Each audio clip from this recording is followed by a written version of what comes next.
The idea of me ever being called skinny was impossible. I'd been an overweight child, an overweight adult.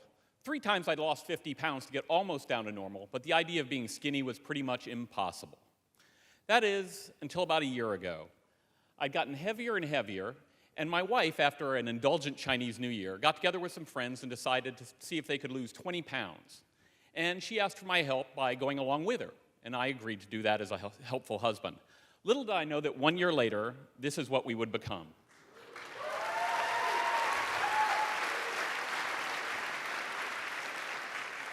I lost over 140 pounds, and my wife lost 70 pounds, and our life changed dramatically. So, in order to do this, you can do this for a month, but to do it for a long term, to change your life, really requires proper motivation, requires something that's personally meaningful to you. For me, it was avoiding a life of hip replacements and knee replacements and walkers in old age. For my wife, it was wearing the clothes she wanted to buy. Upon seeing our change, all our friends ask, "What's your secret? What's your secret?" Well, it's you need to eat fewer calories than you burn, and you lose weight. It's not easy, but it is very simple.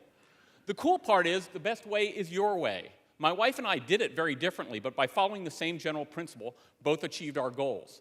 So you don't have to follow a fad diet. You don't have to do all sorts of radical things. Just do something that works well for you. It's important to get help.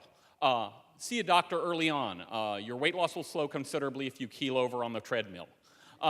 Secondly, it's really helpful to find a trainer to help you learn how to do weight training so that you don't hurt yourself. We couldn't have done it without food diary software.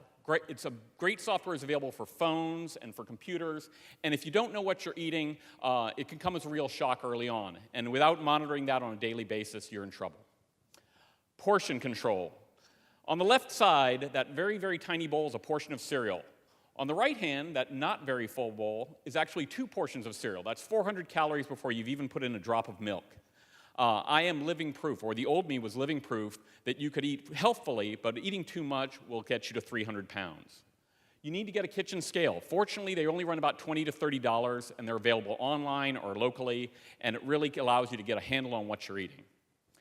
If you're cutting calories and exercising, you need to get protein. What I try to look for is foods that have, yes, notice it's fat-free cheddar. I'm not sure it's even made from cheese, actually.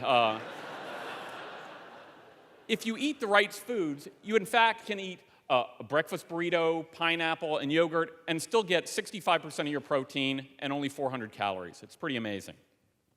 So the second hardest part after getting started was plateauing. I lost 30 pounds the first month and 7 pounds the next 3 weeks, even though I did exactly the same thing. And I was really fortunate that I had an appointment with a nutritionist at that point. And she looked at what I was doing. I was eating 1,400 calories, and she said, "You're eating too little. You need to eat a little bit more. You're eating below your resting heart rate, and your body is convinced you're starving, and that will fix things."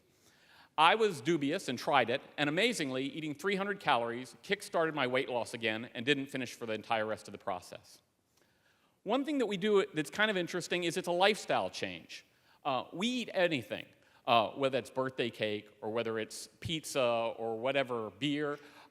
You just can't eat a lot of it. The cool thing about that is that when you go to maintenance now, I don't do anything differently. I eat normally, I go out with friends, I do all those sorts of other things. I just have a few more calories now than I did when I was dieting. So, I've actually gotten ahead of myself, frightening.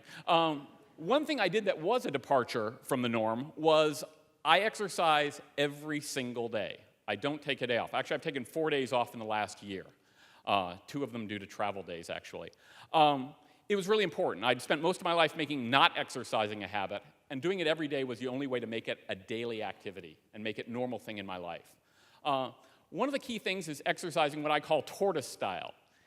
It's a long-term change. You don't need to lift huge amounts of weights. You don't need to run like a madman. All you have to do is get up and move. So for instance, one of the cool things about being 300 pounds is you can actually walk for an hour on a treadmill and burn the same amount of calories as a regular fit person would do doing a 10K. So you're actually much more efficient. So don't believe the naysayers who tell you after 40 you can't do it, or if you've lost weight before you can't do it, because I'm just a normal guy doing normal things, and I've managed to make nothing be impossible. Thanks very much.